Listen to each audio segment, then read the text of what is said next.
Hey team, Richard Tubb here for a very special episode of Tubb Talk, the podcast for managed service providers. Now, long-time listeners know my history with and my appreciation for CompTIA, a non-profit organisation that supports MSPs and IT businesses.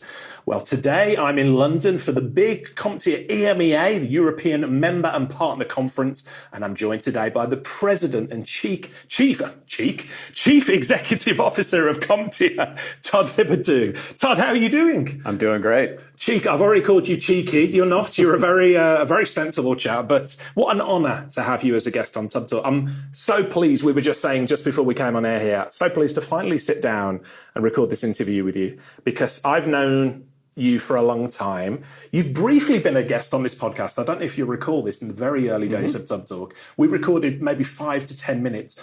And we're sitting here in London, and it was a building just across the road, County Hall. And we actually recorded it, and I think it was a broom closet, wasn't it? So we had the president of CompTIA and a podcaster in a broom closet doing 5 to 10 minutes of a show. And that was, in fact, Tubb Talk episode 16. We're going back many, many years. I've wanted you on this show for a while because I believe that you're one of the most knowledgeable and interesting people in our industry. So thank you for joining me today. Oh, it's great to be here. I remember the county hall. Every room in that place was a broom closet, I think. We outgrew that so fast. I think we were only there a couple of years, and then we moved to a 1, 2, 3, et cetera, ventures, a couple of their facilities, and now we're here at the Park Plaza, Westminster. Yeah. Well, we should explain for listeners who are perhaps not familiar with CompTIA, not familiar with the EMEA conference. So first of all, let's start with CompTIA. I sat down a few weeks ago with your colleague, MJ Schuer, who we've just been in the room with us, Tubb Talk episode 161, to talk about why CompTIA are the MSP industry's best kept secret, in my opinion. I'd highly encourage you, dear listener, to check out that episode once you've finished listening to today's episode. But for the benefit of anyone unfamiliar with CompTIA, Todd, how would you describe what CompTIA does? Well, I'd like to talk about the origin story of the organization first and foremost, because it was built by what were the forerunner of the modern MSP were VARs back in the day. They were actually resellers. Yeah. There were actually 4 guys who used to meet for breakfast near O'Hare Airport outside of Chicago. And one day they just decided to create the association. And it started as the Association for Better Computer Dealers. Because at first there were a lot of unscrupulous people selling computers. And those of us old enough know those first computers were super fragile. You could rub your feet wrong on the carpet, touch a circuit board, and fry the whole thing. And they saw people doing unscrupulous things. So they said, we're going to create an association for best practices for computer dealers. So it was built from the very, very beginning for that audience.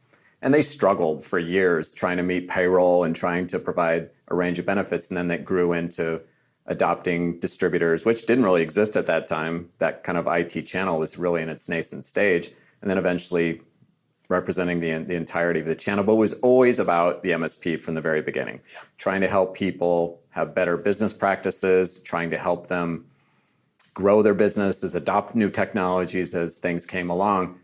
So that's really its nature, and we've tried to continue that to this day. And part of our reason for being here in London at the EMEACon events is to help that community grow. We acquired a group here, TCA UK, that really accelerated our growth in the UK market. And then we've gone into Benelux, DACH, now we're going into ASEAN, looking at other communities around the world. And those are primarily about reaching the MSPs in those markets. Yeah, absolutely. So CompTIA has got a very rich history. I think it's probably fair to say that when I say CompTIA, or the community side of things, is the MSP industry's best kept secret, it's probably fair to say that most people know CompTIA from your wildly successful, like the A+, the other certifications, right. But there's much more to CompTIA than that. Yeah, the association does the certification business to generate money to fund the nonprofit association, which represents the nonprofit charter is provided to serve the IT industry, and we do that through programs.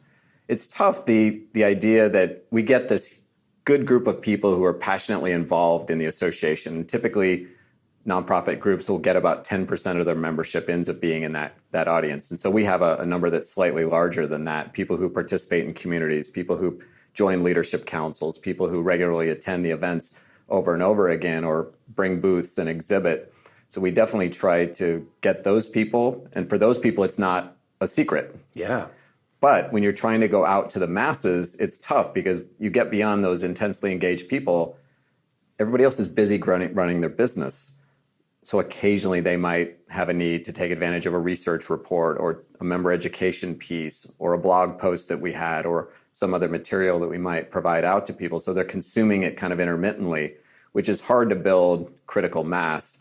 So we've always tried to just maintain that really core group of intensely engaged people so they can help us identify the things we can do for the industry. And in that sense, it can be tougher to make yourself aware and known to other people. It's not like joining a partner program where there's a definitive benefit for you, of course, where you might receive a discount from that particular vendor or the programs that are there. So it can be tough to generate that critical mass. So people always say that. People have been saying we're the best kept secret for probably ever, as long as the association's been in existence. So that's not necessarily a new thing. Yeah. And of course, when, former MSP owner myself, here from day one with the CompTIA communities in the UK, as you said, TCA UK, the community is growing from there. But whenever I speak to MSPs, and I speak to a lot of them, or vendors that I do advisory work with, who are coming to the UK, I say, it's a no-brainer. Join CompTIA, a few £100 a year for membership, away you go. Absolute no-brainer, whether you're an MSP or a vendor. And I think, for me to say something like that, don't think about it, just do it, speaks highly to what you've achieved as a community. It's hard to grab that $350 though. Yeah. Or that 300 pounds, whatever the amount ends up being. It's hard for people, once they participate once, they come back. Yeah. But it's getting that first amount, that first sign up, getting that first money out of the person's hand to come in and join. But once they join, they tend to stick around. The retention is reasonably good. I think we have better than average retention rates. The member satisfaction is very high. We have much higher than industry average member satisfaction for the people that join. But it's like finding a needle in a haystack otherwise. So I think one of the things we're going to emphasize going forward is try to use the vendor platforms more for publicity and identifying people who can join. But it's interesting, a lot of times other parts of the community see CompTIA as competitive to what they're trying to do. So they don't always end up opening their tent door quite as widely as we try to. Our events are open to everybody. You get a free booth if you're a member. We open to all members of the press. We're not picking and choosing who to partner with. We don't take any sponsorship dollars from anybody. So it can be when you come as an attendee, you're not forced to go to certain things because you're being hosted or things like that, which we can't do hosting anyway. That actually would be against the IRS rules in the US to do that.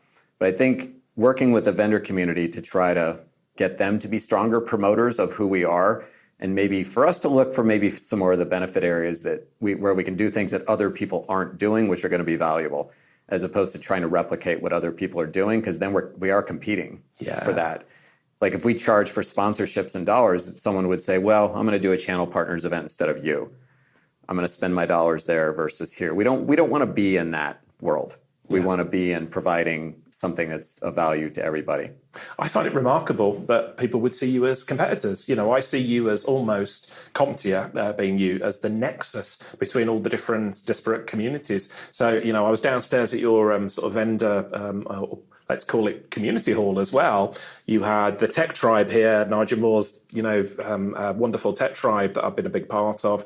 You've got people from Network Group here. You've got people from SBSC Northwest, just in the UK alone. And, a few months ago, I was with you across in Atlanta, Georgia, and for CompTIA ChannelCon, the sort of the North American version of this event we're at. And again, you had all sorts of communities from all around the world getting together in one place. So I find it remarkable that anybody would see you as competitors when you're the organization that's pulling all these communities together. Yeah, it is surprising. And I think the events, maybe that's the place where people do come together a little bit. It's the things that happen in the rest of the year where people might see that as competitive. If you're an ASCII, if someone is active in us, they're going to look at that and say, well, they're not active with us. Right.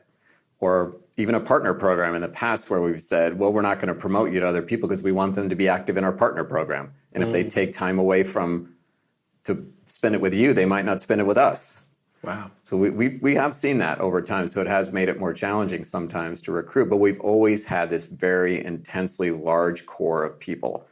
And it's growing as we grow our geographic footprint of the people who are intensely engaged and participate at the community leadership level. Yeah. Those are the people who they're the ones who say, hey, let's build a benefit like this. let's build a research report like this. Let's build an education program like this because we think it'd be valuable. Those are the people we really need. The other people, we just want to consume those things that they help us direct. I think we'll get there. I think we just need to come up with a slightly different model to get some of the people, particularly the vendors who have all these large partners, where they can say, wow, this is additive to what we do, not competitive. Yeah, absolutely. So much to unpack about CompTIA, but in addition to that, I want to talk today about yourself, Todd. You know, you've been in this industry for a long time now, hugely experienced. As I said, I consider you to be one of, if not the most interesting man in the channel. Lots of stories, lots of experience there. But let's rewind to day one. What's your own history with CompTIA? What was the road that led you to becoming the president and chief executive officer? Well, it's been 16 years. Yeah. Now I've actually passed 16 years in June last year.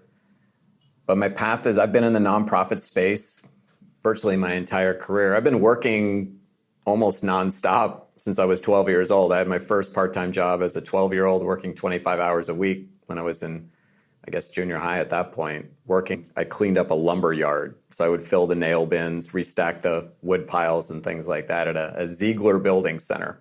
That was my first part-time job. And then I've just worked almost continuously since then. I was a welder coming out of high school. I wasn't going to go to college. I was going to be a welder. And I did that for a while until I spent about a few months doing this and then looked at these people and said, wow, they're in terrible health. Yeah. Their eyesight, hearing, backs, burns, all these different things, and said, I should probably go back to school. So I went back to school. And I think one of the most pivotal moments in my life was probably, I took an economics course when I was in college, right after I had gone through kind of junior college, community college in the US. And I took an economics class and the professor said, you're really good at this. You should do this as your major, because I was on a journalism track actually at that time, because I like to write, thought it would be interesting to be a journalist. And he said, you should switch to economics. And I did. And I wouldn't be here today if that person hadn't told me that on that day. It's probably the most impactful thing anybody ever told me and encouraged me to do. I certainly wouldn't have taken the course of study that I did and the jobs that I've had as a result of that. But I worked for the Electronic Industries Alliance and got a job there in July 1990, preeminent trade association for the electronics industry at that time. And they also, at that time, had a group internally, a division called the Consumer Electronics Group, which was eventually the Consumer Electronics Association, which owns the CES, International CES. And I definitely want to speak to you more about CES later on, but yeah. But I spent 18 years there. And then the person who was in charge of that organization was never going to leave and is still there, actually.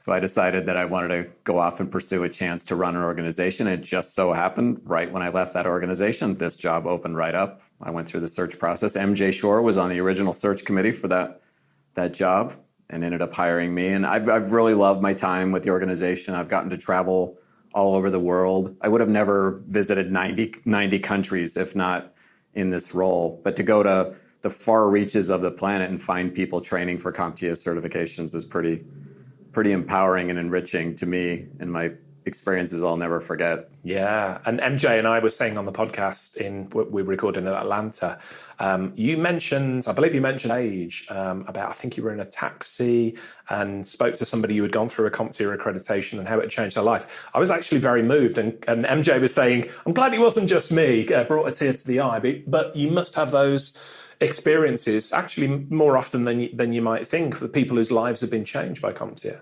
We see those stories every day on LinkedIn. And we visit, someone came up to me today that she just refreshed her certifications and she was doing really great in her career. But we see these things all over the world. People having their lives change because they were able to get certified and then got jobs. But I think the story I was talking about, so I have a particular affinity for Uber drivers and helping them. And I've given free training and vouchers to more than 30 Uber drivers. And I believe still probably maybe to this day, I think 20 of them that took advantage of it. So I think I've given more training than that, but 20 of them have taken advantage of it. And I think at least 18 are working in the industry as a result. That's incredible. Yeah, which is incredible. The really good Uber drivers will network with you a little bit, find out who you are. I think they're encouraged to do that. And so the ones that do that, I'm like, are you looking for different opportunities in your life? And they say, yeah, and then provide them my business card. And the ones that follow up, and then go through the work. That's great. And then they work in the industry. That's what I'm trying to help them do. But I think my favorite story of that is I had a driver one day, and he was an Iranian citizen. He was married to an American woman, and she was yelling at him on the phone, complaining that he wasn't making enough money. And I could hear the conversation. And when he hung up the phone, he kind of hung his head a little bit. And I said, hey, I couldn't help but overhear your conversation. I think I can help you out. Sure enough, he took me up on it. He got a couple of certifications. He got hired by a company. They sponsored him for permanent residency, help him get a permanent green card, even though he was married to an American woman. He wanted to have that as well. He got promoted a couple times, and he's just done great. And then he divorced his wife. I shouldn't laugh at that. That's not the happy ending. No, but everybody does with that story. I'm glad it's not just me. Yeah. Right. Yeah, he's a good guy, and he's done really well. But that's just one story. There's a bunch of other ones. Yeah. So we talked about your start in the industry, and I'll unpack a little bit more about that. I want to change tack just briefly to talk about CompTIA Research, which you've already alluded to. So I was speaking to our great friend Rob Ray of PAX8 just last week in Berlin at PAX8's big EMEA conference as well. And Rob was saying how CompTIA's research team are up there, if not the standard for the best research in our industry. So can you give listeners an insight into the process behind that research, what drives it, and how listeners can actually benefit from that research? Yeah, we have a terrific team of the research team that we have. Carol and April, Seth that's on our team, Tim Herbert. They just do a really good job. Seth and Carolyn have a podcast that they do where they have different guests on. I did an episode with them a while back. What we try to do is we try to do the longitudinal studies that other people won't do. We want to provide people with tracking information. So I think one of our priorities is to repeat studies year after year after year so you can see how things change, what kinds of trends emerge in the data. We do a state of the IT industry, the IT channel study that we do that estimates volume and growth and all kinds of different factors across that. But we do things where we're doing longitudinal studies in cyber or networking or cloud or AI related to the channel. We survey our membership. So there's probably, sometimes as many as 30 studies have been done in a given year where we can provide information they're not getting from other people because these aren't paid for. Yeah. We're doing these. These aren't being done at anybody's behest. So we're able to ask questions sometimes that you wouldn't see other places. And then I think the longitudinal data is a big, big part of it that allows you to see the information tracked over a period of time. So you can see how penetration has changed. You can see how customer ideas about different technologies have changed, the adoption rates. Everybody that joins can take advantage of those. We also have a lot of free research that's available on the site that's not behind any kind of paywall. So I would encourage people to go to CompTIA.org and look for research there and see what we have to offer. Some people join just for the research, join the organization because they're able to take advantage of that. We try to do it in bite-sized chunks so it's not, you don't have to wade through some big, dense study. We provide graphics and slideshows and analysis of the data. But I think that we have a great team that's involved in that. Carolyn does a lot of presenting. She goes out and presents the research at a lot of different industry events. So chances are if you go to enough of those, you'll see her doing it. She's a terrific presenter. She does a really nice job. She does. And shout out to Seth as well. I've known Seth for a little while. Seth Robinson there does great work. And the reason I brought the CompTIA research up is I think, you touched upon it there, but in this industry, we have lots of research. Of course we do. You can find reports backing up anything. But then when you actually dig down to why was that research commissioned, the people behind the research, have they got, an agenda of any type? And this is no knock on anybody, but CompTIA listeners, I would encourage you, go and check out CompTIA Research because it is neutral. CompTIA are vendor neutral. They're not trying to make the statistics fit any agenda. They are just doing the research there. Yeah, that's a terrific point. The idea that it is vendor neutral. We're talking about the technologies in general, not so much about one flavor or another. This isn't Azure versus AWS versus Google Cloud. We're asking about cloud and about the way people are using it. And I think that's one of the things we get to probably more than other people do. We get to how something is being viewed or seen or used as opposed to, do you prefer this vendor or this vendor? Or have you had issues with this person versus this person? We're trying to get to more of the meat of the issues, I think. And that's one of the things that certainly separates us. Yeah. It's little known. You alluded to it earlier, actually, but CompTIA have in fact made a number of acquisitions over the years too. So I think I'm right in saying 2023 was it Test Out, the acquisition there. What do CompTIA look for in terms of acquisitions? Because there's going to be some people listening, Todd, and going, "Oh, non-profit organisation making acquisitions, they can't quite get their head around it." Yeah. But there's reasons being, and you've already mentioned TCA UK, which was the precursor or the foundations to what we now know as the CompTIA UK community. So tell us a bit more about the acquisitions. Well, that one was similar to Test Out in a way. It was a group that had a very strong position in a market that we wanted to be bigger in. Being able to go to them, bring them into the fold. The good thing about when associations merge, there's no money that exchanges hands. Yeah. For the most part, you're just absorbing that group. You're bringing them in. So it doesn't cost much for us to look for nonprofit organizations. We've acquired a few other nonprofits over time. The Association for IT Professionals, which didn't really work out. We actually gave that back to the group just recently. We gave them back the name, the IP, all the things related to that, the domain names. We acquired Tech America, which is a competitive public policy group that we folded in, and eventually we decided to stop doing public policy in the summer of 2021 when we decided, why should we be spending a certain amount of money each year to help trillion-dollar companies when they were kind of working against our business interests of opening up opportunities for people to work. So we've acquired, I think, 14 or 15 different companies during my tenure, and a mix of nonprofit and for-profit. But it's not atypical for associations to acquire other groups. A lot of times a larger, more dominant group will round up and roll up a bunch of other small groups in their space, because that happens in the association world. But I think those two are similar in that Test Out had a very strong position in the academic world where we were weaker with certain aspects of that, particularly in the high school market in the US. And TCA UK had all these people. And so we were able to acquire them. So we acquired market and revenue with Test Out, and here we acquired people and presence. So it definitely does happen. And it's one of the things I think we've prided ourselves at being really good at. Our track record in terms of performance on acquisitions has been pretty good. Yeah. In terms of being able to really take advantage of those. And almost everything we've acquired has done so much better under us than it was doing on its own. Yeah. One of the acquisitions made many years ago, Accredit UK. I don't know if you recall that. Yeah. So yeah, I was going to say, they provide, for anybody not familiar with it, Accredit UK provided almost like standards and accreditations, didn't they, for MSP companies as opposed to individuals. Those brands and standards have sort of faded over time. Yeah. What happened there, Todd? Because I was actually quite a big fan of that. Well, I think the trust mark or Accredit UK, some of those things sound like a good idea on the surface. But when it comes down to people actually doing them, they don't. Mm-hmm. Unless there's some reason to do it. Now, when we acquired that was around the time, I think we had a version of the trust mark going on at that time too. And unless there's a vendor who's saying, if you get the trust mark, I'm going to give you a couple extra points on your sale, or I'm going to give you some kind of spiff, or I'm going to give you something else, people aren't going to do it. They're roadmaps because they're good for people to say, wow, gosh, I'm not doing those things. They can see how far they are behind it, but the process of going through it. So the original trust mark we had, very few people actually did because it was so hard. Oh.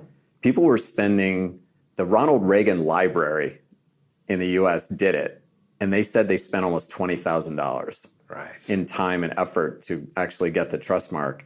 And then there was a company, Alvaca Networks, Ole Thordarson, Kevin McDonald, who you may know, Kevin's there, he's their cyber security expert. They got it, and it's been tremendously helpful to them and their business. They still use it to this day when they tell people when they're trying to get business. But they were among a very small handful of people who actually did it. Yeah. Those things always sound like a good idea. So if we kill the current trust mark we have, which who knows what the life of that will be, 4 years from now, someone will be in a community meeting and they'll say, you know what we ought to do? We should create, I think we'd even call it a trust mark. And it'll come back. These are things that happen across the association world. These things always sound great, these organizational credentials. But the problem is people don't have the time to do them. And most of the time, the roadmaps are set so high that most of the people are operating at a much lower level. They have a long way to go to operate at that ideal standard. Now, they provide a roadmap to that, but most people don't follow the roadmap. So they're great ideas in practice, but in theory, but in terms of the practice, they're rarely adopted. That makes total sense. So I was a huge advocate of them back in the day. Credit UK, the CompTIA Trustmark, went through it with my own business. But I used to say to other MSPs, because they'd be like, well, what do we get from it? Give me. What's the gain here? Yeah. And I said, actually, no, the real value that I see in these Trustmarks and accreditations is going through the Trustmark accreditation because it makes you a better business.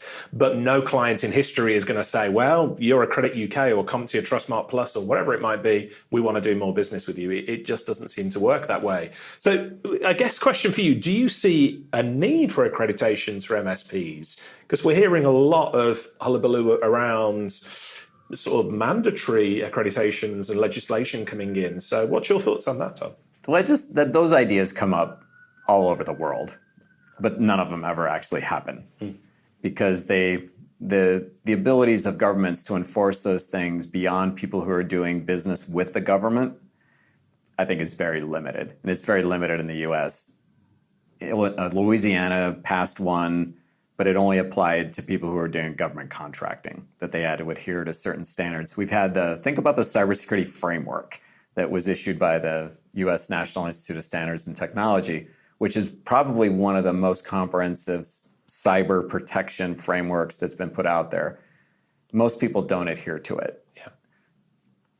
I always thought that eventually courts would use that as a basis for determining whether someone was negligent breach. Yeah, agreed. That they would have looked at that and said, look at this, here's a clearly available standard. You're not doing even 20% of what this is prescribing that you do. I'm going to judge against you. Whereas they've mostly tossed those aside and said, well, no one's been able to show true damages from someone not doing this. And I think if you're going to have the government's going to mandate standards from those, they have to have some court teeth, some legal teeth to them, and no one's kind of had a stomach for that.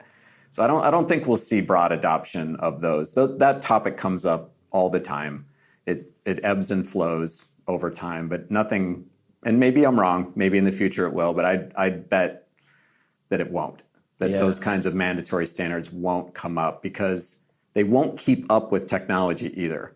They would have to be updated and you'd have to account for all kinds of potentialities that would be changing over time. It would be very hard to legislate something like that. You've been in this industry a long time now. I've been doing this a long time. You mentioned earlier, when we started out, there was a lot of, let's call it for what it is, cowboys, bad actors, people who shouldn't really be doing what they're doing. What do you think the best way is then for the legitimate players, the good, honest MSPs to stand out from the pack? That's a tough question. It is hard to stand out, whether it's an MSP or whether it's someone selling cars, whether it's someone that's any different industry where you're kind of relying on that. Think about the medical industry. And there's not enough. The medical industry in the US has been cleaned up to some extent by ratings, by having people be encouraged to provide ratings on the quality of care that they receive from some. It's really easy to find out if someone is a good actor or not. I mean, there are ratings obviously that are fake and people post that, but I think the majority of these things. So I think the ratings mentality has helped with some of that. But in the world where you're doing business to business transactions, those things are tougher. Yeah.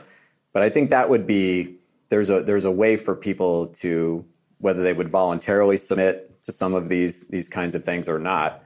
But there's not a good way to prove that you're better than the other person other than what you can provide in long-term service to somebody. So you have to get in the door and then you have to be able to provide great service over a period of time. That's the only thing you can really do. Because there isn't going to be something that you're going to be able to point to that has enough teeth where there's enough maybe ratings or submissions. Think about the JD Power ratings or some of these. I'm sure there's some here in the UK for business ratings, but very few companies even participate in those things. So it's not like you're going to be able to use that as a hedge against somebody else. I think it's being great understanding and great caretakers with your customer so you can understand what their needs are and that you're introducing new things to them that really matter to them, not just so you can make another buck, that you're always there when they have challenges, that you support them when they have issues, that you provide good training to their employees, that you provide good pricing on your services. I think it's just being part of being a great business is doing those things for your customer, and that will help you more than anything else. Those other things are artificial. Yeah. Because if everybody got to the same barrier, then there's no advantage to be had. And if it was regulatorily required and everybody had to do it, then again, all you're doing is making everybody do all this work, but it's not increasing the opportunity for anybody else. Because, it's like if everybody could have one thing, and everybody had it, then it's not special anymore. Yeah. I think the case is true here too. Yeah. You differentiate yourself by the way you treat your customers over a longer period of time. Yeah, I think one of the things I say to MSPs when they ask me that question is accentuate the social proof. Let people know what your existing clients are saying about you, what you do well, and things for that nature. And I think, most MSPs listening to this probably make them feel uncomfortable, do that really, really poorly, except if you spoke to them one-on-one and said, what do your customers say about you? There'd be customers lining up to speak really well of them. So perhaps that's something as an industry we need to do better. Yeah, I agree. It's sad to hear that people don't take advantage of that, because that's their best advertising. Exactly. Word of mouth is crucial in a business like this, where finding someone, going out and prospecting and doing marketing, like you have to have a decent website. You probably have to have some reasonable amount of social footprint. But the people who are looking for a new business, they might go on LinkedIn, they might do a Google search to be able to find this. You want to present that good first image. But if they dig deeper, your customers are your best advertising. You see testimonials on site. I'd say probably maybe a quarter of the sites I see have testimonials. Other than that, they don't. It's just like, here's who we kind of are, here's what we kind of do. Yeah. And you don't see a lot about happy faces and good stories about how people are performing. Yeah, and let's face it, the barrier to entry now is zero, because everybody's got a cell phone or a smartphone that can record these videos. Yeah, so if you're listening to this and you've got no testimonials on your website, grab your cell phone, record 90-second video with one of your clients, and that will speak way more than anybody writing case studies and things of that nature. You're right about the barrier to entry thing, and it's not just other businesses, it's the customers themselves thinking that they have the wherewithal to do the stuff themselves. Now, if someone gets to a reasonable size, they hopefully disabuse themselves of that idea, pretty quick, that they can't do all these things. But in the beginning, they probably do. Oh, I know that stuff. I can figure out my cybersecurity stance and all those different things. So it's not just other people, but you have to convince people that they can't. And testimonials can play a part in that too, by people saying, gosh, I didn't know I needed this until I did. Yeah. Kind of a thing. Yeah. Also reinforce, as a former MSP, I'll say, if you ask your clients to say nice things about you, they hear what they're saying and it reinforces your relationship with them. So again, no downside to it. No, that's a great point. Yeah. Changing tact, I think you are a phenomenal interviewer. I know this might make you blush, but I've spoke about it before. In fact, when I interviewed MJ Schur on the podcast a few weeks ago, I said I've long wanted you on the podcast, but didn't feel like I was a good enough interviewer to sit with the master interviewer. I saw you interview Kara Swisher at CompTIA ChannelCon in Atlanta. She was a formidable lady, and you stood your ground there, and it was a wonderful interview. And at last year's EMEA conference, you interviewed the renowned documentary maker Louis Theroux, who challenged you as well. And again, I thought you were incredible. So I'm in awe of how well prepared and calm you are under the pressure of these huge interviews. So give me, one of the reasons I do this podcast, Todd, I'll give away a trade secret here. Free consultancy. I can ask. So give me an insight. What preparation do you put into these huge interviews? Very little. That's not the answer that I was expected to hear. No, I don't prepare a great deal. I draft some questions that I might ask, but they're only just to kind of get the juices flowing. But I actually don't want to know that much about the person ahead of time, other than generally what we might talk about, because all the questions that I ask are almost all spontaneous. In that, I have that list of questions. You'll see me with the sheet in front of me, and I'll ask some of those just to kind of keep the flow going. But I usually don't take the prepared questions that the staff prepare for me, or that the person that I'm talking to, because I want it to be spontaneous. Because if it's too canned, it doesn't create the engagement that you want. The person knows that you're asking pre-prepared questions, and they're probably questions that they get asked all the time. I'd rather it be Kara said something to me afterward. She said she gave me a compliment, which was really nice, and she said, "I like that you asked me questions that were interesting to you, that you thought might be interesting to me." And I said, "Yes, that's exactly what I try to do." So I think that's my key: is ask questions that are interesting to you, because that'll elicit a different kind of energetic response from the interviewer that you think would be interesting to the other person. You're trying to find common ground with them. The other thing that you'll never do is never argue with the person you're talking to. Karen and I, we had a little disagreement about Facebook's responsibility and Instagram's responsibility on the child issue and how young people should not have their own accounts, even if they're hosted by their parents. But for the most part, there were lots of other things I could have disagreed with her about, but that's not your job in that situation. Your job is to make them shine. And if you come with that kind of humility when you're talking to people, you'll always get the best out of them. They'll be willing more to open up, or to play the foil like I did when I interviewed Shaq, where Shaq was trying to be funny, and I was the straight man to his, and that everybody loves that interview and they remember that forever. But that's kind of what I try to do. Is I don't try to take the stage at all. I don't try to make it about me in any way. You're trying to make it about the person you're talking to.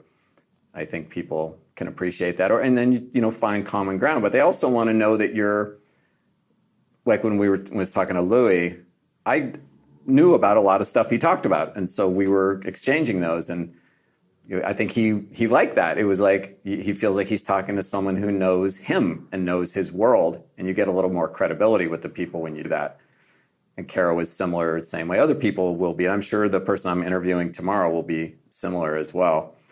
That's what I try to do. I try to make it about them, try to showcase them as much as possible. Don't over-prepare, and just kind of let it flow where it is. The questions will come to you in the moment, and the questions will come to you in the moment that are unique or that you just thought of that are better than anything you could do on a pre-prepared basis. Yeah, well, you are a phenomenal interviewer. As I said, I'm in awe. Are there any interviewees that in the weeks running up to it, when it's been booked, and you've felt nervous, you've thought, where am I going to go with this person? Or perhaps somebody with a formidable reputation, and you thought, this might be spiky? No, I don't think so. We're paying them for one. Yeah, and that helps. And the other thing is, these people, this is what they do. Yeah. So that they know the drill. And I've done enough of these, and I've been a speaker in a lot of situations. I like moderating panels. I like doing interviewing in that way. So it's not something where, like, I could sit down with anybody, doesn't matter who it is, and would know. I read enough, I'm aware enough about all the things that are happening in the world to be able to pull those things together. So I don't think I've ever had that kind of experience where, gosh, if I was sitting down talking to Elon Musk, or I was sitting down talking to somebody else, I would find things to talk about. I would engage with Elon Musk about space. If I had gotten a chance to talk to Steve Jobs, I would have talked to him about the whole experience with the original Mac and what influence that had, or what led to his decision to introduce the iPod or the iPhone. And then that would just kind of go from there. You kind of have to have those starter things. But Kara, in particular, before we went on, she did not want to talk about her book. And so I could tell early on, because I had a question about something in her book, and I wasn't going to ask her about her book. I was just kind of referencing that. And she wasn't bristling, but she said, I don't really want to talk about my book. People can read the book. But I had never planned to talk to her about her book, because everybody talks to her about her book. We didn't bring her to hear about her book. People can read that. And she was very gracious in staying after, and she did nice signings of the books. A lot of times the people we have will just quickly scribble their name, but she actually wrote notes, even though they were kind of the same for a lot of people. It still takes time to write all those notes. Yes, yeah. And she did that. Like Shaq stayed after and took pictures with people, and so he was fun. I think the nicer they feel like the interview went, the more accommodating they are after. So that's one of the other reasons that I try to make it a really positive experience. So they don't want to just leave, that they want to stick around and absorb a little bit more. But I think I could find something to talk about with everybody. Yeah, well, I really enjoy your interview, so keep them going there. And like I said, Kara and Louis Theroux were two of the more memorable ones. I know they're the recent, but you could tell Kara, if she didn't want to go somewhere with a topic, she would not go there. She was phenomenal. Right. So you're trying to anticipate in that moment where she doesn't want to go, or where she would be fired up to talk about something, and lead her in that direction by providing that open door. Because she'll do this, but some people won't just kind of randomly open a door and just go off on a tangent, because they know they're they're following some kind of script. But she was great.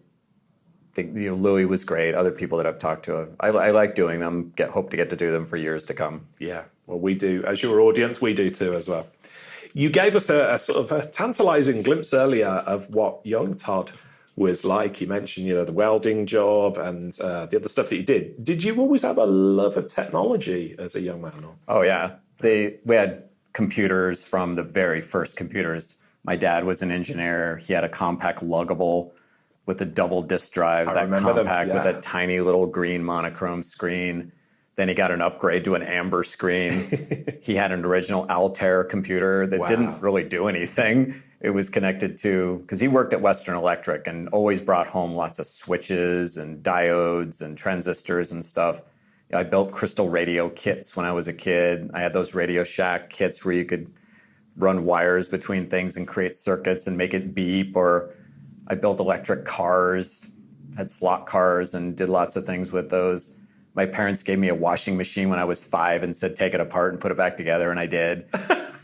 Stuff like that, because I was taking apart everything in the house. Yeah. So I always loved technology. And I think my very first computer, I had a Timex Sinclair computer with a little bubble keyboard, and it had this little memory module that plugged into the back, and you'd be halfway through a program and it would fall off. And you'd lose all the programs. So I started recording them on cassette tape. But I always loved computer programming from the very, very beginning, because you would just take something and create something from scratch. Yeah. It felt like real science fiction to me to write your own programs that would do certain things. We had video games. So we had all this stuff. My dad built Heathkit stereos. I built a Heathkit TV when I was 10. It took me about a year and a half to build the TV. It eventually worked. It worked for about 6 years until it exploded. I'm pretty sure I got brain damage from all the lead solder that I was breathing in doing that. Yeah, so technology has been something in my, I've owned so many computers in my life, or different phones that I've had, or laptops, or TVs, or different ways that I've wired my house to do different things. And I just love, but I think the thing that's core about it is I love the construction of it. The putting the systems together and making them work. I have a system that I use on my phone that's a remote control, and the first screen is just pictures of rooms in my house where I have TVs and equipment, and you can click on one of the rooms, and then it takes you to controls which are specific to the equipment in that room. But if you go to my house, there are only displays. You don't see any boxes or other pieces that control these systems. But all my lights are Alexa controlled. Every light in my house is voice controlled. I have probably 15 TVs in my house that are all controlled through this app, and different ways to do them. But I love it. I always will. It's been, I'd say it's probably been the most dominant factor in my life, has been technology throughout my entire career. I should send you some photographs of where I live in Newcastle upon Tyne, some space at the back of the house. And I've alluded to this on the podcast before, but I had a building built there and I've got it full of retro computer equipment. So I was an Atari guy, which ironically was more your side of the pond than we, but full of Sinclair Spectrums, which is where Timex got it from. So we could talk all day, but this is not the retro computing hour. So I'll keep it on modern sort of technology. I've got to say though, I thought I was the only tech geek who perhaps had his own data cabling cabinet in your home network. I know you've got that. You and I have spoken about your home setup before. So give us an insight into Todd's home. You've already mentioned the Alexa, but is there any technologies that you're a particular fan of for home automation and what you've got wired up? Yeah, I have. So my light switches are all using Universal Power Bus, which was a power line control standard it's pretty old. When I moved into the house in 2008, I replaced all the existing fixed sockets with these power line switches, which are now controlled by a device from a company called Habitat, which creates an Alexa bridge, which allows you to use Alexa, and then it sends the pulse controls that go through the power lines to the switches within the house. I have some of those on a time system so that I have a sunset, a sunrise setting, and different things for that. That's actually one of the most useful things I've ever installed in a house, because I don't have like thermostat controls, because I change my heat temperatures like twice a year. I turn it to 74 in the summer and I turn it to 72 in the winter. And I don't really, my house is of a size that it's not economical to have the heat go down much, because then it takes a while for it to heat back up. So I don't do that. But I'd say that, and being able to have that work through the Alexa devices that I have throughout the house to control, it's really, really useful. I also have a whole home audio system that has control panels in different rooms, and you can control it through the app that I have as well. XM radio, being able to listen to satellite radio in any room in the house it's just a great thing. It's just a simple thing, but it's hooked up. It's hard. These things are hardwired. They could work over, some of these things that I have could work over Wi-Fi, like the Alexa devices obviously do, but I'm a big fan of hardwiring. Yeah, me too. So everything that I can hardwire, I do. So I have, a gigabit switch in my house, and hardwire as much as possible. So Apple TVs are all hardwired, if possible. Then I have TVs I'm a big fan of Apple TV. I use that as the interface for all my TVs where I have that. I don't like the smart TV interfaces. They're generally not as good as Apple TV. But I also like the short throw projector. I have one in my living room that's a 100-inch screen. And I like a film image. I don't like the bright, vibrant images necessarily of OLED TVs or some of the LEDs. I like the smoother tones of a projector. So I have a few projectors in my house. I have that short throw, and then I have a really nice home theater room that I have a projector in. But I think those are the pieces that I use the most. Yeah. The lighting controls, the satellite radio, all being able to be controlled through the app. I mean, I can control any device in my house with my phone using this demo pad software that you can build the interfaces the way you want and then issue the controls. And then there's these little IP endpoints that you send signals to, and then they IR flash things. So I'll have whole room IR flashers in some of the rooms that control everything. So you can have a receiver hidden in a cabinet, you can have the TV be controlled, then you have an IR blaster that sends the signals out to all the devices in the room through the controls. Global Cache is a company that builds these little endpoints. So I have some RS-232 control, I have some IP control, I have some direct serial to IR controls. But just constructing all that. But once it's set up, I don't really have to do anything to it. It just works. And when I first moved in, I installed an AV distribution system which distributed component video. I remember it well. To all the TVs in my house with these addressable wall plates. But I've kind of moved away from that as the TVs aren't sold with component inputs anymore, so you only have HDMI. So I've gone to Apple TVs on all the devices. Yeah, just before we leave the topic of sort of consumer electronics, I know we're a managed service provider podcast here. We're going a bit off tact, but I think it's so fascinating. So you mentioned the Consumer Electronics Association that you were a part of. You spent 17 years there. I think many people are familiar with the CES, the Consumer Electronics Show that you mentioned, that takes place in Las Vegas every January. Do you still attend that show? Do you still go along? Or? No, I didn't. It's the thing of it is, when you're part of an event like that, after you've gotten past the first couple of years, it's not about the technology anymore. Sure. It's about the camaraderie with the other staff. And when I wasn't part of that organization anymore and I wasn't part of the team, it wasn't the same. I went back 1 year and I just said to myself, I don't actually like being here. I follow all this stuff, so there wasn't anything that I would see at the show that I didn't already kind of know about. So I still follow the industry intensely and know virtually everything that's kind of going on and new that's coming out. And so much of the stuff that's positioned at the show and showcased at an event like that never makes it to the market. Of course, yeah. There's very few products that actually end up being really big in the market as a result of that. I mean, there's some that are really meaningful, obviously, that come out of it. And it was great to see HDTV start and become fully adopted, or the DVD player be launched and then come out and be fully adopted, or other technologies over time. But the things I remember most about attending the show all those years was the staff and the camaraderie. And when you're not part of that, it just wasn't the same. Yeah. So I've never gone back. I only went that one time. And because when you're a staff, you have an all access badge. So I got to see some pretty amazing things watching stars prepare for keynote speeches. And I remember one year Bill Gates was on stage and he was having a really hard time. All his demos were failing dramatically, and he was really mad. He's yelling at everyone, and Tom Cruise comes out and put his hand on his shoulder and is like, Bill, it's going to be okay. He's calming him down, and Bill kind of came off the ledge. But sometimes his demos would go terribly bad, terribly wrong. And then on the day of the show, it would work perfectly. Sometimes it would work perfectly in demos, and then when he was on stage, it was a complete failure.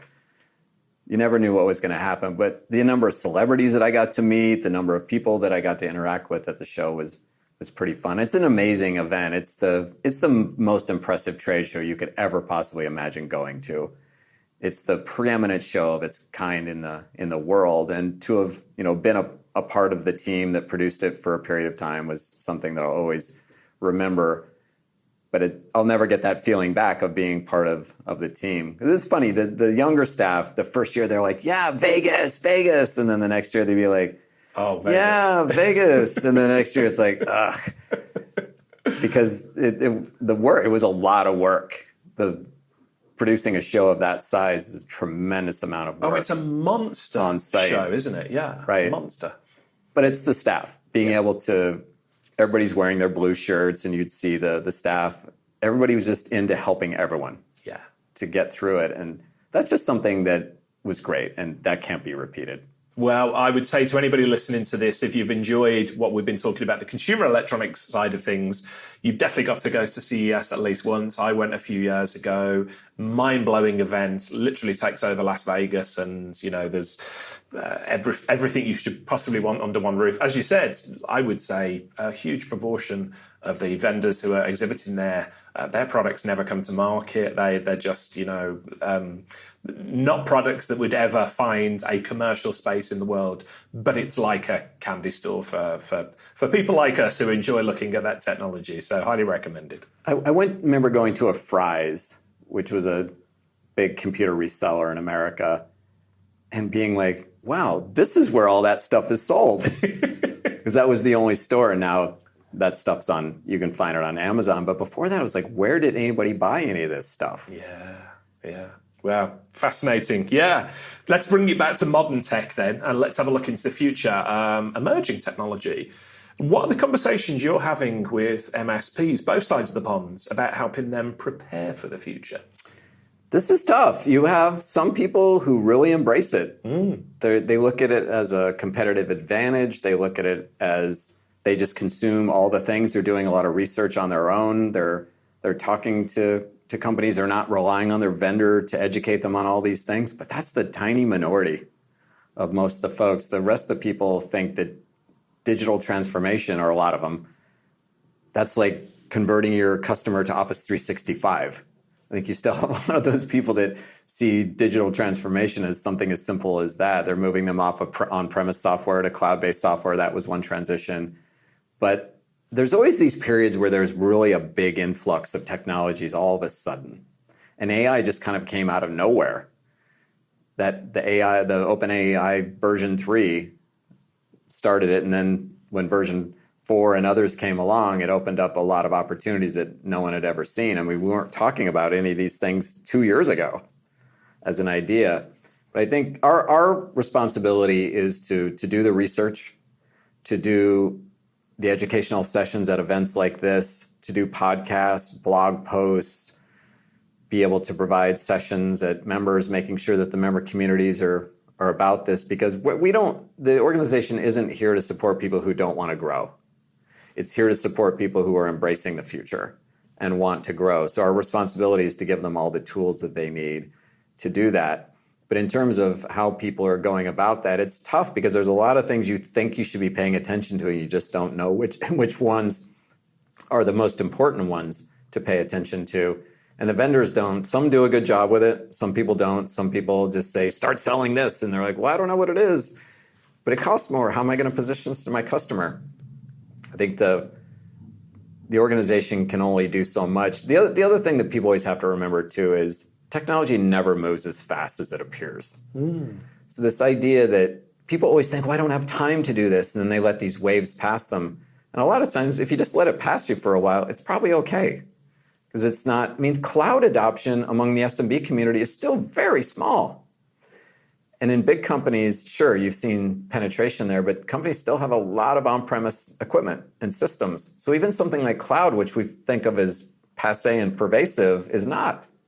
So you have plenty of time to catch up on some of those things. And then in a field like cyber that's constantly changing, but the threats haven't changed that much.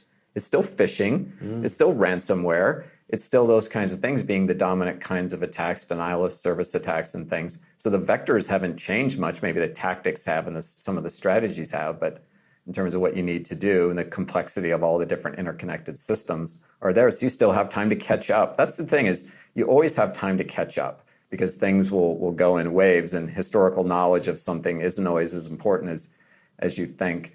And customer needs will change over time because their businesses are evolving too.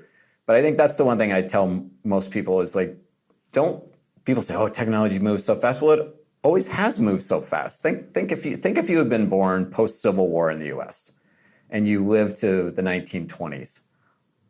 Do you think those people weren't saying the same thing? Oh my God, there's pneumatic tires, there's refrigeration, there's the airplane, there's the radio, there's power distribution, there's all these different things that happened during that 60-year period. That's probably the most upheaval any society has seen in history during that period. So what we're going through now, I think, pales in comparison to what people did in the past. So history repeats itself, and technology what's the Gates quote? It's, we underestimate the impact of technology.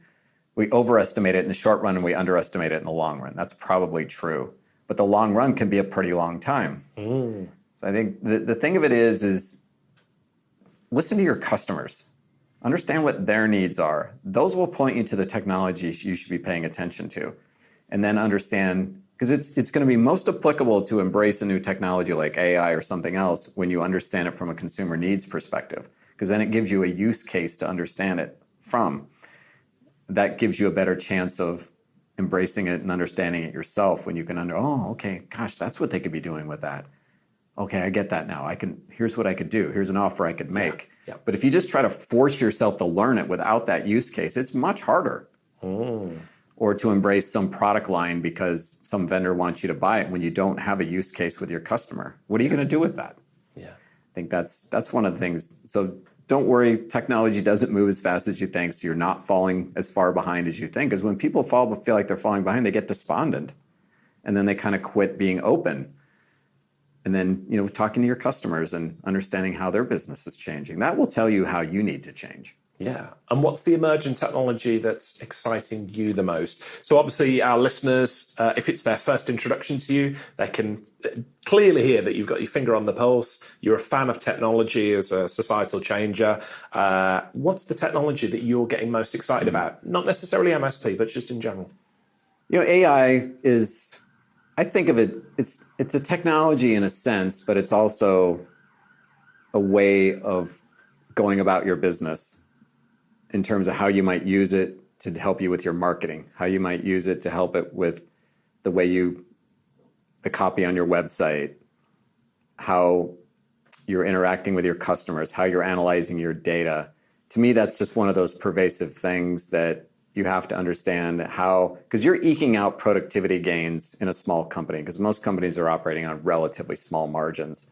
So how can you use a technology here that's virtually free at this point to be able to allow you to have productivity gains and cost reductions in your own business and speed your routes to market or finding new customers or how you're interacting with them in such a way? I think that's probably the one. I'm not like the person who's just looking, oh my God, this is going to be the most amazing thing in the whole world. It might over time, but in the short run, you're dipping your toe into something like that, again, which is virtually costless to use some of these tools. I mean, $20 a month for an account with OpenAI to be able to have access to the most cutting edge tools that they have on the publicly available. If you're not using that in some way in your business, you're really short selling yourself. Yeah. So I think to me, that's the most impactful thing that people can be doing. Yeah, because I mean, the curve doesn't move as fast as you think. So there's like iterations on things over time, moving from one. Tracy Pound, our chairperson, she was telling me last night about a company that was using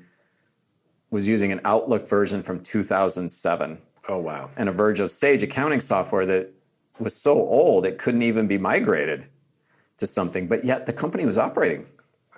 Incredible, fine. Isn't it? Right. And we've interviewed Tracy on this podcast before, and like you, she's a fascinating person with a rich history in our industry. And the stories I've heard, not just from Tracy, but from other MSPs who deal with old engineering companies and things, you would be shocked to see the software that's still, and the hardware that's still out there running. Think about the number of Windows 7 systems, or the Windows XP systems, whether embedded or not. Embedded XP still runs on a lot of devices around the world that are still out there and still operating fine. Sometimes I look at them like, it's amazing that all of it even works. I say that a lot of times. And then other times you're like, okay. But it shows you how resilient all of it really is. But in terms of the things which are, like, there's not any, sure, there's meaningful new cyber technologies that come along all the time in terms of how you can manage your firewall and how you can repel attacks. And Scott Barlow from our board that's at Sophos, they're always developing really super new innovative tools and capacities. But in terms of the things that you can use on a day-to-day basis, a technology platform system that you can start using on a day-to-day basis within your company, like AI is probably the one right now. Because everything else is going to be variations on a theme until we have light-based computing where we have these super fast, low-power systems. So the second one that I would say would be the energy space for companies. I think there's some incrementally innovative new technologies that are different from things that exist today that will allow people to operate. Just think about the systems required to have, if every location had its own fuel cell to run that was powered either by natural gas streams into that or some other mechanisms. I read a story this morning about a company in Italy that's developed some batteries that charge themselves as they go. So they had two cars in this test, and one was unmodified and one was modified. And the unmodified car ran out of juice starting from 90% charge in 45 miles. The other one ran for 5 hours without stopping and had more charge at the end of it than before. But just think of a device like that might sit in an office like this or in your device. I think the energy space is going to be something that will go from this industrial scale down to a micro scale. That's going to be years until that, but that's something on the horizon which people might pay attention to. There might be MSPs that are managing distributed energy systems more so than they are today. That's going to be something that might be added to the mix. But something that's hitting the rubber right now for people is AI, probably. Yeah, the energy thing I absolutely agree with, and you're definitely a futurist.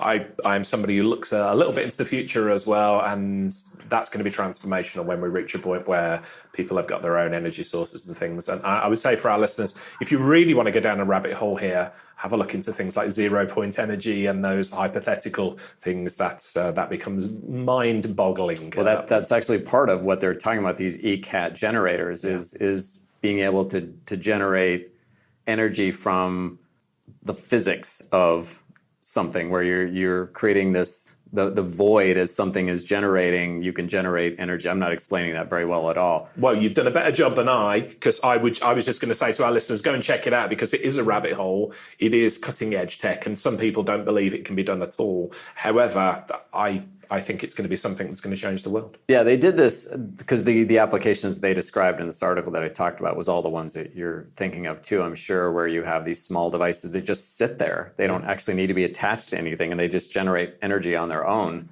through taking advantage of the physics of the natural surroundings. I follow the graphene space. I've been following that for years, particularly around the role that it might play in water desalination. If we could find a really cheap way to do water desalination, we could transform lots of parts of the planet. But then what do we do with the salt? They've killed off huge swaths of the land, of the coastline outside Saudi, that just wiped out the marine life there because they've just dumped all their salt from the desalination plants back into the ocean. You think, oh, no problem with that. Well, there is a problem with that. It kills off. It makes those zones, dead zones around the coast. But I follow water desalination, alternative energy, following the fusion developments very, very closely. Bill Gates has made some investments there. The micronuclear plants, all kinds of different. I find the energy space to be entirely fascinating. Yeah, and I told you, dear listener, right at the top of this episode that we would be going to some very, very interesting places. So I hope you're still with us and you will forgive some of the forays into real cutting edge tech there. But let's bring it back down to earth a little bit. You and CompTIA have achieved an incredible amount in your time in the community here. What elements of your work with CompTIA would you say you're the most proud of? Probably the events. Because when I came in an event like this, outside of the certification business, but the things that relate to the member communities, the events were the first place that we presented a face of being a big open tent that was a home for everybody. When I came to CompTIA, there was only one member community. It was the service and support group, and they didn't want other communities. The people involved in that said, why do you need other communities? We're the end-all, be-all of all communities. And as we started to build out other ones, I think they started to quickly see the value of that. But the manifestation of that, the presentation of that was the events.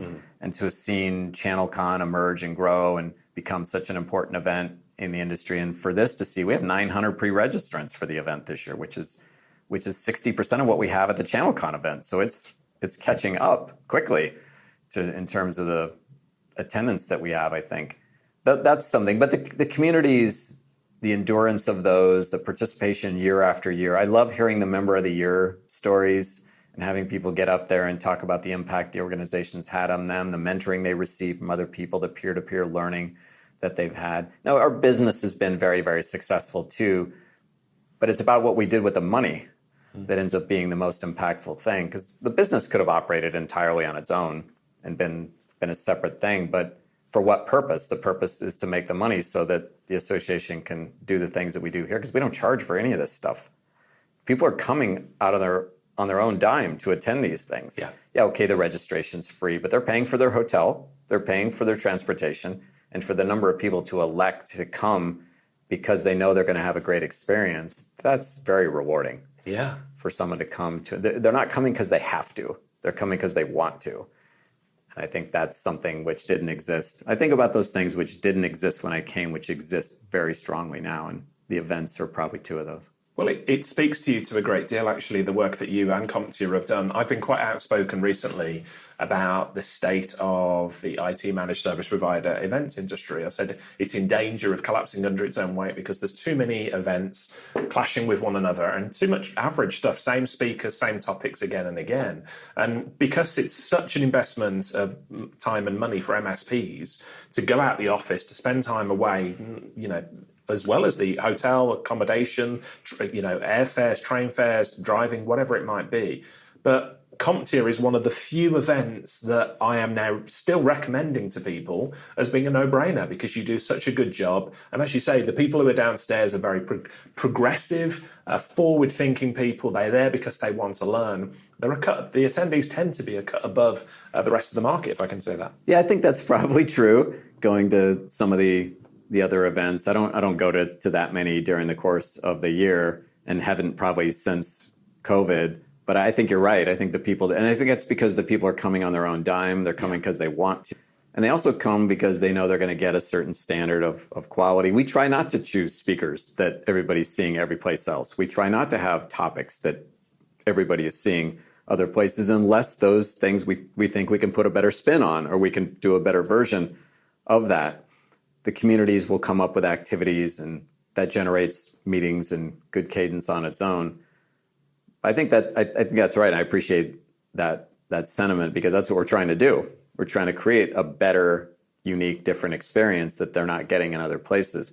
You can only differentiate some of those this very much if you're there to showcase your products and you're there to convince these people to buy more of what you're selling, but you are talking to the same people again and again and again. You're seeing the same faces again and again and again. It's like a death march from one event to the other, where you're seeing the same people and you're hearing the same stories and the same spiels.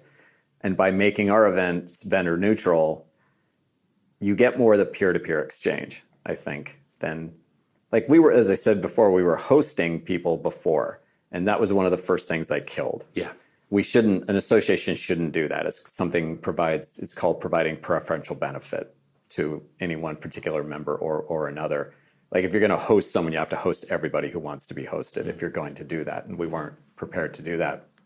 And then I saw us spending all this effort and time to get small amounts of sponsorship dollars for things. I'm like, why are we doing that? Just stop doing it. We don't need to do it. We have plenty of money to be able to afford to have a sponsorless event. So it can just be about the attendees themselves.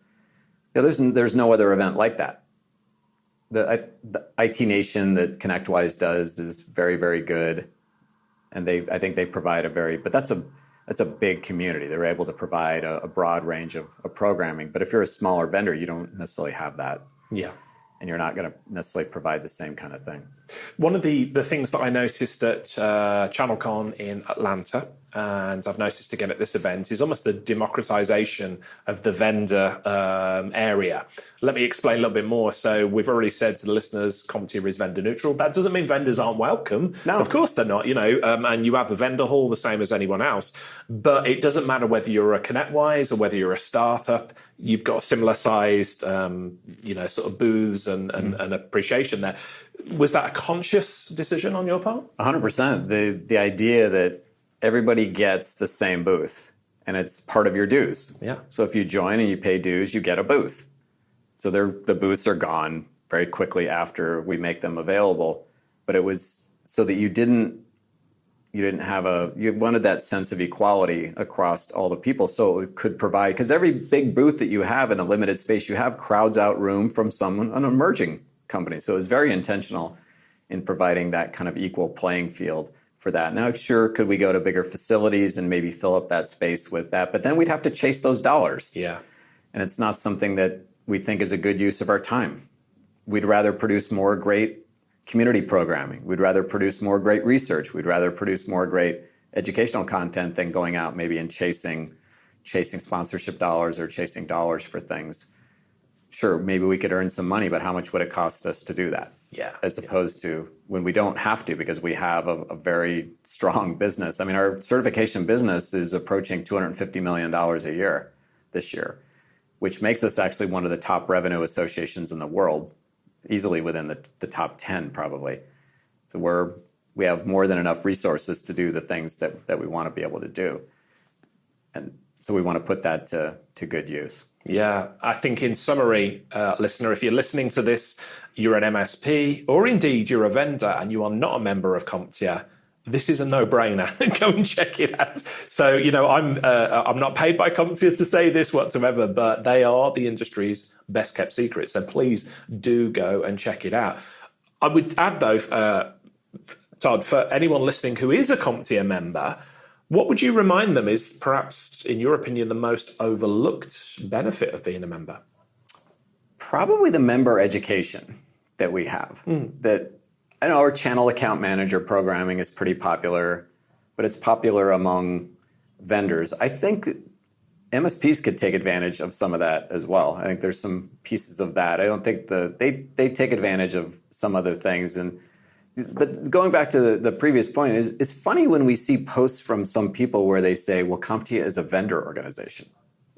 Wow, I never thought of it like that. Yeah, we have people who say, oh, they're all about the vendors. I'm like, and we're just looking around at each other like, what? Really? I've never once considered that in the 15 plus years We have some people that have posted some stuff on different blogs that they've had where they're like, oh, they're just all out for the vendors. They don't do anything. Like, are you kidding? Like 90% of what we do is for partners. The vendors have some benefits too, for sure, and we try to provide those. But I think we provide a pretty level playing field for everybody, so we're not one or the other. But in terms of the things that they pay attention to, the research, you have to have the right person to consume that for over a period of time versus finding a number you need for a client presentation or something like that. But the education is probably the one. We get the attendance at the events. So the people who, I think that draws the biggest pool. But in terms of things you could take advantage of on an ongoing basis, I'd probably say the member education is the one that we'd like to see more consumption of. Yeah. Hey, here's some feedback. I'm thinking we talked about AI, we talked about research. One of the most often reasons for going into that research is to pull out like a statistic or something along those lines. Is there any chance that CompTIA will be feeding this into, a firewalled sort of AI system so you can actually go and interrogate it? Yeah, we are looking at how to do that, because the best AI systems will be built on proprietary data in the future. They've already scraped everything they can scrape from publicly available sources and more. And creating their own content to teach themselves. Come on, that just sounds stupid on the surface. That would actually, all we'll do is chase ourselves to mediocrity. That's what I fear most about AI actually, is that people, because the AI that we're taking advantage of today was built on decades of human generated content. It's smart because of that. Yeah. It's a predictive model. It's predicting what the actual person would say based on what had been said in the past. But if we don't keep generating new content and we just keep pumping out content which is generated from AI, we're not actually improving the quality of what's out there. Agreed. It's going to be like bots talking to bots talking to bots. It will. Yeah. So I think we need to, but in terms of proprietary data sets, there's a lot that can be done. I think we are looking, Tim's and the team are looking at how they can do that, because we have amassed a pretty substantial library of stuff. It's not as easy to train systems on proprietary data as it probably will be. And I think we're looking at doing that with our own certification training content too, is how can we create those? And as I mentioned in a presentation this morning, interview that I did with a guy from the CEO of QA training here in the UK, was how can we extract that stuff which exists only in the brains of people? So someone who's a cyber expert who's never posted on Reddit but knows a lot about stuff, that stuff isn't anywhere. The in-depth knowledge which somebody holds in their brain that they never have documented anywhere because they just know how to do it. Yeah. That's the kind of stuff we want to try to find a way to get at for our AI systems, for tutors or mentors that would be part of our programs. And I think the same thing would apply. Think about all this stuff you as an MSP that you just knew as an MSP about customer interaction or about all these things, which isn't documented, as particularly in subsegments like being a doctor, some of that stuff, but being an MSP, that's more obscure. Yeah. And the information that you would have there, the kind of knowledge, like saying, how do you deal with someone who's having an issue or very particular email issue, or is having a sticky issue about something related to a software implementation or something like that? You're not going to find some of that stuff online. And how do you get that information in? It's almost like humans are the next frontier to train AI. Yeah. Not documented content that they can just scrape. There's a way, it's like, maybe there'll be AI bots that just interview me like this. I was just going to say, I think, audio interviews and things, it's been one of the driving forces in my life since selling the MSP, is that I'm very, very conscious that I'm this sack of meat and I've got an expiry date. And at some point I'm going to go, and everything that's sat up there is going to disappear. So that's what's driven me to write books, blog posts, podcasts, all the rest of it, not only to get my information out, but to seek out people like yourself, Todd, to get some record of that information so that it's there for legacy forever. Right. This is what they're ingesting now. They're introducing transcripts from podcasts. They're ingesting transcripts from YouTube videos. But the thing is, a lot of times the text makes no sense without the video. Yeah. So just ingesting a transcript without understanding the context that the discussion is happening within, or the environment or the constraints, I'm not sure that that's going to bear as much fruit as maybe doing it in a more structured way. Yeah. Just before we go, and you've been incredibly generous with your time. You are a very, very busy man. You're going to be opening up on stage again tomorrow, as well as the session you did this morning. So absolutely appreciate your time. As a futurist and as a student of the history of technology as well, is there anything that you would say that, looking back over 25 years, you were sure it was going to happen, but it hasn't happened? Is there any technology that, Todd, you're still waiting for? I mean, everybody would say flying cars. Flying cars is number one. If we eliminate flying cars for a moment. I thought we'd be a little farther along with driverless technology at this point than we are. But just the amount of coordination that it's required between the GPS systems and the critical mass that you would need. Like, you can't have a lot of those cars on the road that are driverless until there's lots of other cars that are driverless. so they can all be controlled by these systems. I thought that might be a little farther along. I thought we'd be much farther along with battery technology at this point, where we would have batteries that were easy to recycle, that were quick to charge, where we had non-dangerous materials being used in them, that we wouldn't have to be kind of raping the environment, for lack of a better word, to get the pieces that we needed to do that. The molten salt reactors, that are for electricity, why can't we have something like that? Flow batteries. You followed some of these things too, but I thought we'd be a lot farther along. I didn't expect batteries would adhere to a Moore's law, but I thought they'd adhere to something closer to maybe the hard drive capacity. Yeah, I would agree. Advances that we saw, because those didn't advance at the Moore's law speeds, hard drive capacities, especially in the early going, because there were years and years where we had smaller drives. I mean, it wasn't that kind of exponential curve there, but I thought we'd be farther along with that. I mean, we've seen like massive advances in display technology. We've seen massive advances in technologies for CPUs, for devices like your phones and iPads and those devices. We've had connectivity with Bluetooth, different versions of that, and Wi-Fi and other things, but the batteries have really held us back. I think there's a lot of things we could do if the battery technology advanced at a faster rate that relates to transportation and medical and all kinds of different pieces that we have. That's probably the area that I've been most disappointed in. You and me both. As a tech investor to a certain degree, I have lost more money, hopefully trying to encourage investing in battery technology that has never, ever come to the light of day. Now that they're saying that the solid state companies, the car companies, are giving up on solid state batteries before they've even hit the market as a mechanism, that now they're talking about moving. We should have just started with hybrids all along. The hybrid technology is definitely superior. I would never own an electric car today. I have a home charger. With a home charger, electric cars are reasonable. If you don't have a home charger, electric car is a ridiculous purchase. Yeah. Going and having to find superchargers and waiting in line, the productivity losses are immense that they add up over a period of time. But if you have a home charger, it's fine. But if you don't, I'm not sure why you'd ever own one. Yeah, at this point. We've got both in our household. We've got an electric car, and when we went to replace a car recently, we ended up with a plug-in hybrid for all the reasons that you've just mentioned. The infrastructure is just not there at the moment. Did you have a home charger with the electric car? We've got a home charger. Yeah, can you imagine having that without a home charger? Oh, it's absolutely incredible. My wife and I were talking about it. Originally from Birmingham in the UK, we now live in the northeast, which is about 3 hours away, and elderly parents and things. If Claire or myself want to jump in the car for an emergency to drive to go and see our parents in Birmingham, it's not a 3-hour journey. It's not a 4-hour journey. It's closer to a 6-hour journey, because you've got to try and plan. And hopefully the charging points will be working when you get there. But then there's the fights that you get into with other people who want to jump the queue and things. It's way too much. And we said, well, as much as we're green and we want that technology to win out, at the moment, the plug-in hybrid is the way forward. So, yeah. What plug-in hybrid did you get? It is the Hyundai Ioniq that goes in there. So, yeah, nice.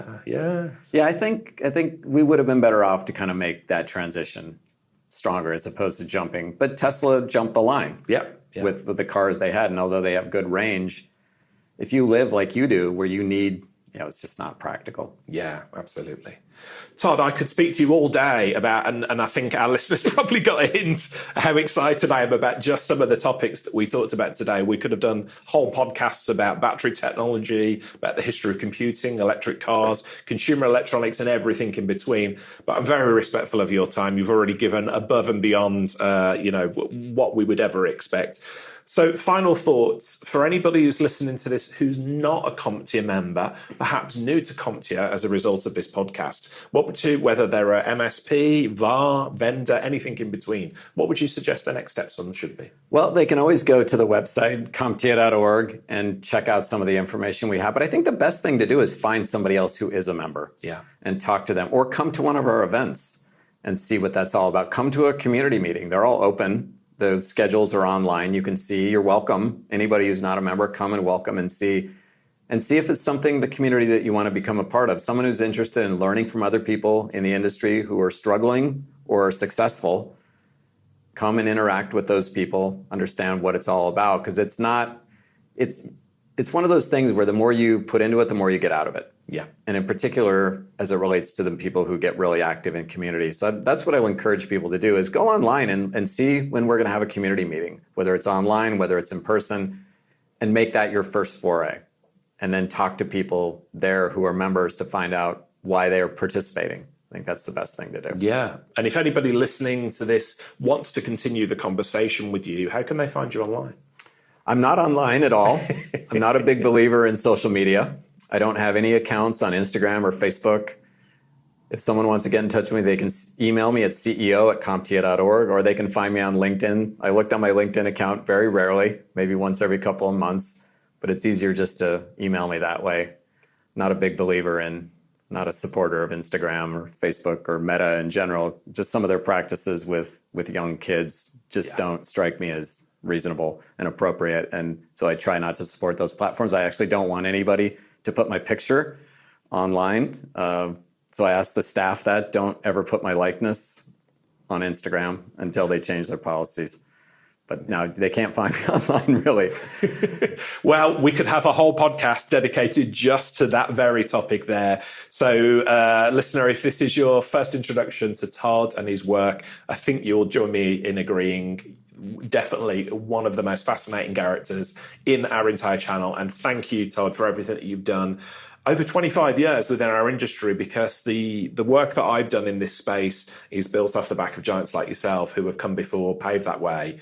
Thank you so much, and thank you for your time today. This has been incredible. No, it's been a lot of fun. Happy to come back and do it again, and we can talk about some of those other topics. I would love it. If you're listening to this, drop me an email, richard@tubblog.co.uk. Let us know what piqued your interest in the conversation with Todd, because frankly, we could go any one of a number of different ways with these conversations. But Todd, thank you again. Thanks for having me. I really enjoyed it. Cheers. Hey folks, Richard here. Thanks for listening today. I know you've got a ton of options for who you listen to nowadays, so I really appreciate your support. Do you have any feedback on this episode? Ideas for future guests? Tweet me at Tubblog using the hashtag TubTalk. I respond to every tweet and really appreciate your feedback.